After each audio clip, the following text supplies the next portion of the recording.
तो नमस्कार, आदाब, सत श्री अकाल दोस्तों। मैं रजनी स्वागत करती हूँ आपका हमारे चैनल राजस्थान ज्ञान में। तो आज है दोस्तों 2 मार्च और 2 मार्च के करंट अफेयर्स लेके मैं आपके सामने उपस्थित हूँ। तो बिना देरी के शुरू करते हैं आज के करंट अफेयर्स। सबसे पहले कोवैक्स पहल के तहत कोवैक्सीन प्राप्त करने वाला प्रथम देश जो बन गया है वह कौन सा है? तो यह देश है दोस्तों घाना, अफ्रीका का देश है घाना। तो इसको कोवैक्स पहल के तहत पहला देश बना है जिसको कोवैक्सीन प्रदान की गई है।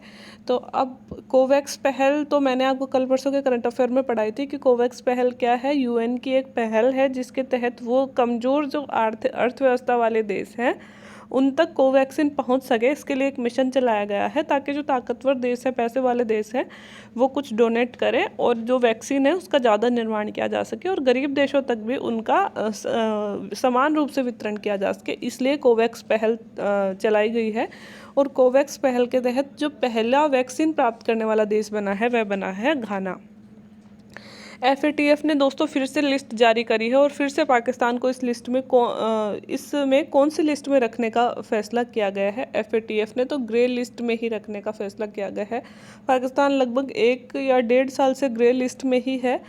तो इसमें क्या होता है दोस्तों कि इसमें 2 मानक होते हैं, उनके आधार पर मतलब मानक तो 27 से भी ज़्यादा होते हैं वैसे तो, लेकिन जो बड़ी बड़ी मोटी मोटी बात है कि इसमें एक तो मनी लॉन्ड्रिंग को रोकने के लिए मतलब रोकने पे ध्यान दिया जाता है और दूसरा टेररिस्ट फंडिंग पे कि आतंकवादियों को पनाह तो नहीं दी जा रही, उनको पैसे तो नहीं दिए जा रहे, इन सब चीज़ों पे मुख्य रूप से इसमें ध्यान दिया जाता है FATF में। FATF की फुल फॉर्म अगर देखते हैं तो पूरी है फाइनेंशियल एक्शन टास्क फोर्स, है ना। 1989 में बनाया गया था G7 देशों के द्वारा, ठीक है। तो G7 जो देश हैं, ताकतवर जो देश हैं, उनके द्वारा बनाया गया था और इसका पहला लक्ष्य मनी लॉन्ड्रिंग को रोकना ही था। लेकिन बाद में जब अमेरिका पे हमला हुआ था टेररिस्ट का, उसके बाद से इसमें टेररिस्ट फंडिंग को रोकने का प्रावधान भी कर दिया गया। तो वर्तमान में दोस्तों पाकिस्तान को ग्रे लिस्ट में रखा गया है। अगर पाकिस्तान की हरकतें सुधरी नहीं और इसने 27-28 मानक दिए हैं, अगर वो पूरे नहीं हुए तो अगले 6 माह बाद इसे ब्लैक लिस्ट भी किया जा सकता है।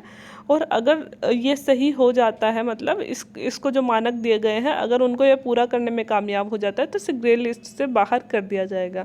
और ग्रे लिस्ट ब्लैक लिस्ट में करने का लक्ष्य क्या होता है कि दूसरे देश कम उधार देते हैं, कम इन्वेस्टमेंट करना चाहते हैं, तो इससे एक देश की इकोनॉमी को नुकसान पहुंचता है।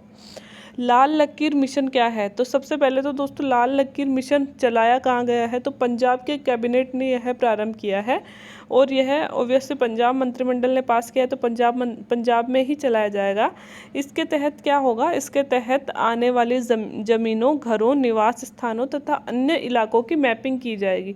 जैसे भारत सरकार का स्वामित्व मिशन नहीं है जिसके तहत आबादी इलाके जो हैं उन सब की मैपिंग करी जाएगी और लोगों को उनके नाम से ज़मीनें वितरित की जाएंगी। मतलब जो ज़मीन अगर हमारे नाम नहीं है, जैसे हमारी पुश्तैनी ज़मीन है, हम घर बना के रह रहे हैं उस पर, लेकिन वो ज़मीन हमारे नाम नहीं है क्योंकि हमारे मतलब जो पूर्वज हैं उन्हीं के नाम से वो ज़मीन चली आ रही है। तो सरकार मुहिम चला रही है स्वामित्व अभियान, जिसके तहत क्या किया जा रहा है कि वो ज़मीनों के जो ज़मीन है वो हमारे नाम की जा रही है ताकि हम उस ज़मीन पे अगर हमें ऋण वगैरह की ज़रूरत होती है तो बैंक से हम उस ज़मीन के नाम से लोन ले सकें, प्लस सरकार को भी उस ज़मीन से टैक्स मिल सके क्योंकि वो ज़मीन हमारे नाम हो जाएगी। तो हमारे पूर्वजों से तो सरकार कैसे टैक्स लेगी? अगर हमारे पास डॉक्यूमेंट ही नहीं है तो सरकार टैक्स कहाँ से लेगी? और हम लोन भी नहीं ले सकते उन पर, तो दोनों का ही भला होने वाला है। तो वैसी ही यह लाल लकीर स्कीम है दोस्तों। इस लाल लकीर के अंदर ऐसे परिवार हैं जिनके पास जायदाद नहीं है और जब मुद्रीकरण या असल मूल्य की बात आती है तो यह उनके लिए नुकसान की बात होती है।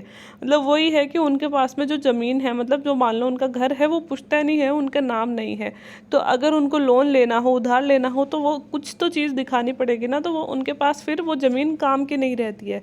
तो इस मिशन के तहत स्वामित्व स्कीम के अधीन भारत सरकार के सहयोग से गाँवों में लाल लकीर की जायदादों का रिकॉर्ड तैयार किया जाएगा।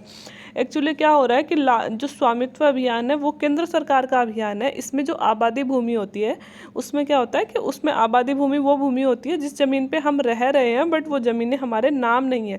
तो ऐसी ज़मीनों को नाम करने के लिए एक मिशन चलाया जा रहा है, तो उसे स्वामित्व मिशन कहते हैं। इसका हर एक राज्य में अलग अलग राज्य, शुरू में यह 10 राज्यों में चलाई गई थी, जैसे अलग अलग राज्यों में ये अलग अलग नामों से जानी जा रही है ना। तो इसी के तहत लाल लकीर नाम से जानी जाएगी। ये है पंजाब में है ये स्वामित्व स्कीम ही, लेकिन पंजाब ने इसे अपना नाम दिया है लाल लकीर, ठीक है। PSLV C51 चर्चा में है। तो यह क्यों चर्चा में है? ये इसलिए चर्चा में है कि इसने अभी ब्राज़ील के अमेजोनिया यान को प्रक्षेपित किया है, उपग्रह को प्रक्षेपित किया है ना। तो PSLV C51 यह PSLV की 53वीं उड़ान थी दोस्तों, 53वां मिशन था। आज तक PSLV हमारे सबसे सफल मिशनों में से बोली जा सकती है, क्योंकि 53वीं है और मतलब उड़ान 53वीं है और मिशन का नाम है 51वां। मतलब 2 उड़ानें ही अब तक फेल हुई हैं, बाकी सारी इसकी उड़ानें सफल रही हैं। इसलिए विदेशी देश भी, और हम कम खर्च में उपग्रह भेजते हैं, इसलिए विदेशी भी यहाँ हमारे यहाँ से उपग्रह प्रक्षेपित करवाते हैं। तो इन्हीं में से एक है ब्राज़ील। तो ब्राज़ील का अमेजोनिया प्लस 18 अन्य सैटेलाइट हमने अभी लॉन्च किए हैं PSLV C51 के द्वारा। ठीक है, एक वो दिवस मैं आपको पढ़ाना भूल गई थी, 28 फरवरी वाला। 28 फरवरी को दोस्तों राष्ट्रीय विज्ञान दिवस था, तो बहुत इंपॉर्टेंट डे है, तो इसलिए मैंने आज दे दिया। 28 फरवरी को कौन सा दिवस आता है? नेशनल साइंस डे आता है। ठीक है, तो ये साइंस डे मनाते क्यों हैं? क्योंकि इस दिन जो CV रमन सर थे, उन्होंने रमन इफेक्ट दिया था 28 फरवरी को, तो उनकी याद में प्रतिवर्ष हम राष्ट्रीय विज्ञान दिवस मनाते हैं। और जो CV रमन सर थे, उनको इस उपलब्धि के बदले में 1930 में, रमन इफेक्ट इसे बोलते हैं, जो रमन प्रभाव उन्होंने दिया था, 1930 में नोबेल पुरस्कार प्राप्त हुआ था।